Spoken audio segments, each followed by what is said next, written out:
কিভাবে সাজবে সেটা কিন্তু শেয়ার করে দিয়েছি। আজকে আমি শেয়ার করছি তোমাদের বাড়ির কারো বা নিজেদের কোনো রিলেটিভস, দাদা দিদি, মাসি মামা, কাকু, যেই হোক না কেন, কারো রিসেপশনে তোমরা নিজেরাই কিভাবে রেডি হবে, পার্লারে না গিয়েই তোমরা বাড়িতে বসে কি করে একটা সুন্দর লুক ক্রিয়েট করতে পারবে, সেটাই কিন্তু আমি আজকে তোমাদের সাথে শেয়ার করব। তো চলো তাহলে আর বেশি কথা না বাড়িয়ে সরাসরি ভিডিওটা শুরু করছি। আমি কিন্তু প্রথমেই স্কিন কেয়ার করে চলে এসেছি, তারপরে আমি ফেসেস কানাডার এই স্প্রেটা ইউজ করে নিয়েছি ফেসটাকে একটু হাইড্রেট করার জন্য। উইন্টার তো হাইড্রেট রাখা খুবই জরুরি। তারপরে ইউজ করে নিচ্ছি একটা প্রাইমার, এটা হচ্ছে ইনসাইটের 3-in-1 প্রাইমার। আর তারপরে ইউজ করছি এখানে ফেসেস কানাডার স্ট্রোব ক্রিম। আমাদের হাইড্রেট রাখার সাথে সাথে কিন্তু স্কিনটা একটু গ্লোয়িংও রাখতে হবে, সেজন্য ফার্স্টেই কিন্তু আমি স্ট্রোব ক্রিমটা ইউজ করেছি। আর তারপরে আমি এখানে মামাআর্থের একটা ফাউন্ডেশন আর স্ট্রোব ক্রিমটাকে একসাথে মিক্সড করে নিয়ে ভালো করে মিক্সড করে নেবে। তারপরে কিন্তু এটা আমি ফুল ফেসে অ্যাপ্লাই করে নিচ্ছি। দেখো একটু একটু করে লাগিয়ে তারপরেই কিন্তু আমি ব্লেন্ড করে নিচ্ছি। ফুল ফেসে একবারে লাগিয়ে কিন্তু ব্লেন্ড করবে না উইন্টারে একদম, না হলে কিন্তু সম্পূর্ণ ফেসটা কিন্তু একদম ড্রাই হয়ে যাবে আর মেকআপটা তোমাদের বসতে চাইবে না। তারপরে আমি এখানে ইনসাইটের এই কনসিলার প্যালেটটা থেকে প্রথমে অরেঞ্জ কালারের কারেক্টর দিয়ে কারেক্ট করে নিয়েছি, তারপরে একটা কনসিলারও লাগিয়ে নিয়েছি ভালোভাবে। তারপরে দেখো মার্সের এই লুজ পাউডারটা দিয়ে আমি ফুল ফেসটাকে ভালোভাবে সেট করে নিচ্ছি। খুব ভালোভাবে কিন্তু তোমরা অবশ্যই সেট করবে, কিন্তু একদম হালকা করে সেট করবে যাতে একদম বেশি প্রোডাক্ট না লেগে যায়। তারপরে তোমরা ফেসেস কানাডারই আবার একটা সেটিং স্প্রে দিয়ে ফেসটাকে সেট করে নেবে। এখন আমি শুরু করছি আই মেকআপের জন্য আমি এখানে ব্যবহার করছি সুইস বিউটির এই প্যালেটটা, আইব্রো প্যালেটটা।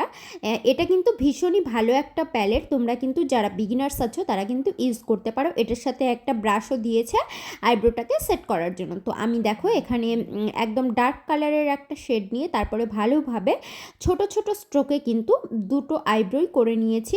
আর তারপরে এখন আইব্রোটাকে সম্পূর্ণ ভালোভাবে সেট করার জন্য ফেসেস কানাডার এই কনসিলারটা ইউজ করে নিচ্ছি। এটা একটা লিকুইড কনসিলার, তোমরা ভালোভাবে একটু লাগিয়ে নেবে, তারপরে তোমরা সেট করে নেবে, দেখবে আইব্রোটা একদম শার্প দেখাবে, খুব ভালো দেখাবে। এখন আমি আই মেকআপের জন্য এই প্যালেটটা ব্যবহার করছি। এটা একটা আইশ্যাডো প্যালেট, সিম্পল, আমি লোকাল স্টোর থেকে নিয়েছি, কোনো ব্র্যান্ডেড না। তো এখান থেকে আমি ব্লু কালারের শেড নিয়ে, যেহেতু আমি ব্লু আর অরেঞ্জ শাড়ি পরবো তাই আমি এখানে ব্লু কালারের শেড নিয়ে ভালো করে কিন্তু স্মাচ করে নিয়েছি। তোমরা কিন্তু স্মাচটা খুব ভালো করে করবে, আর তোমরা যে কোনো কালারের আইশ্যাডো দিয়ে কিন্তু এই আই মেকআপটা করতে পারো। ভালো করে স্মাচ করে নেওয়ার পরে এখানে আমি অরেঞ্জ কালারের আইশ্যাডোটা আইলিডের ওপরে দিয়ে ভালোভাবে আবার কিন্তু স্মাচ করে নিচ্ছি। ভালো করে স্মাচ করে নেওয়ার পর এখানে আমি আইলিডে একটা গ্লিটার না সরি এখানে একটা শিমার শেড আমি ইউজ করে নিচ্ছি। দেখো এখানে অরেঞ্জ কালারের একটা শিমার শেড ইউজ করে নিয়েছি। আর ইউজ করে নেওয়ার পরে তারপরে আবার সেই আইশ্যাডোগুলোকে ভালোভাবে ব্লেন্ড করে নিচ্ছি, যাতে মনে না হয় যে এক্সট্রা কোনো প্রোডাক্ট ইউজ করেছি। আর তারপরে ইউজ করছি মেবলিন নিউ ইয়র্কের এই আইলাইনারটা। এই লিকুইড লাইনারটা এত ভালো, সত্যি তোমাদেরকে কিচ্ছু বলার নেই এই লাইনারটা নিয়ে, ওয়াটারপ্রুফও কিন্তু এই লাইনারটা। আর অ্যাট লাস্ট আমি এখানে ইউজ করছি একটা কাজল, এটা ফেসেস কানাডার কাজল। তোমরা তো আমার প্রায় প্রত্যেকটা ভিডিওতে কিন্তু এই কাজলটা ইউজ করতে দেখবে। এই কাজলটা কিন্তু ভীষণই ভালো, পিগমেন্টেড অ্যান্ড ওয়াটারপ্রুফ। আই মেকআপের শেষে আমি একটা মাস্কারা দিয়ে আই মেকআপটা কমপ্লিট করছি। এটা ল্যাশ প্যারাডাইসের একটা আই মাস্কারা, এটাও কিন্তু ভীষণই ভালো, ওয়াটারপ্রুফ। আর তারপরে আমি এখানে শুরু করছি একটা ব্লাশের জন্য এখানে ইনসাইটের 02 শেডটা আমি নিয়ে নিয়েছি, রাস্পবেরি শেড এটা মেবি। তো আমি এখানে এই শেডটা ইউজ করছি। এটাও কিন্তু ভীষণ ভালোভাবে কিন্তু ব্লেন্ড হয়ে যায়, একটু ব্লেন্ড করলে কিন্তু এটা ভীষণ ভালোভাবে দেখো ব্লেন্ড হয়ে যাবে। তারপরে আমি এখানে দুটো চিকেই আমি কিন্তু এটা অ্যাপ্লাই করে নিয়েছি। আর তারপরে আমি সুইস বিউটির এই 3-in-1 প্যালেটটা থেকে একটু কন্ট্রোল করে নেব। যাদের আমার মতো ডাবল চিন আছে, যাদের ফেসটা একটু গোলুমলু, তারা কিন্তু কন্ট্রোলটা অবশ্যই করবে, আমি প্রত্যেকটা ভিডিওতে বলি। আর তারপরে আমি একটু পাউডার ব্লাশও অ্যাপ্লাই করে নিচ্ছি। ভালোভাবে আমি কিন্তু একটু পাউডার ব্লাশও অ্যাপ্লাই করে নেওয়ার পরে সেম প্যালেট থেকে আমি কিন্তু হাইলাইটারটাও অ্যাপ্লাই করে নিচ্ছি। হাইলাইটারটাও কিন্তু এখানকার এই প্যালেটটা খুবই আমাদের জন্য হেল্পফুল, যারা বিগিনার আছো তাদের জন্য তো ভীষণ হেল্পফুল। তোমরা কিন্তু এই প্যালেটটা একদম পারচেস করতে পারো, খুব কম দামে কিন্তু ভালো একদম এই প্যালেটটা হবে তোমাদের জন্য।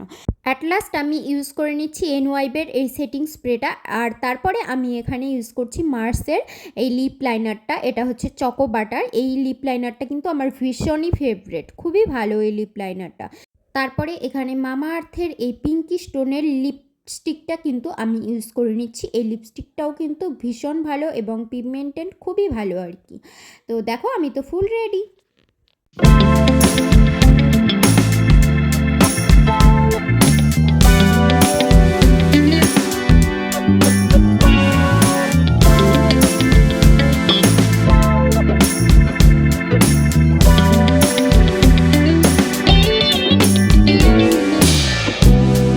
তো কেমন লাগলো তোমাদের আজকের আমার এই মেকআপ লুকটি? যদি তোমাদের একটুও ভালো লেগে থাকে তাহলে কিন্তু একটা করে লাইক আর একটা করে কমেন্ট অবশ্যই করো। কমেন্ট করে অবশ্যই জানিও যে কেমন লাগলো তোমাদের এই মেকআপ লুকটি। আর যদি ভালো লেগে থাকে তাহলে কিন্তু অবশ্যই তোমরা তোমাদের ফ্রেন্ডস ফ্যামিলির সাথে কিন্তু শেয়ার করতে পারো। তাহলে সবাই সবার লুকগুলো নিজেরাই ক্রিয়েট করে নিতে পারবে, কারো হেল্প দরকার হবে না। আজকে নতুন দেখছো, ফার্স্ট টাইম দেখছো, তারা কিন্তু অবশ্যই চ্যানেলটিকে তাড়াতাড়ি করে সাবস্ক্রাইব করে পাশের বেল আইকনটা ক্লিক করতে একদম ভুলো না, যাতে এরকম নতুন নতুন ভিডিও আসলে সবার আগে নোটিফিকেশন তোমার কাছে চলে। তো চলো, সবাই খুব ভালো থেকো, সুস্থ থেকো, টাটা সবাইকে। আবার আসছি নতুন এরকম অনেক ভিডিও নিয়ে। সবাই খুব ভালো থেকো।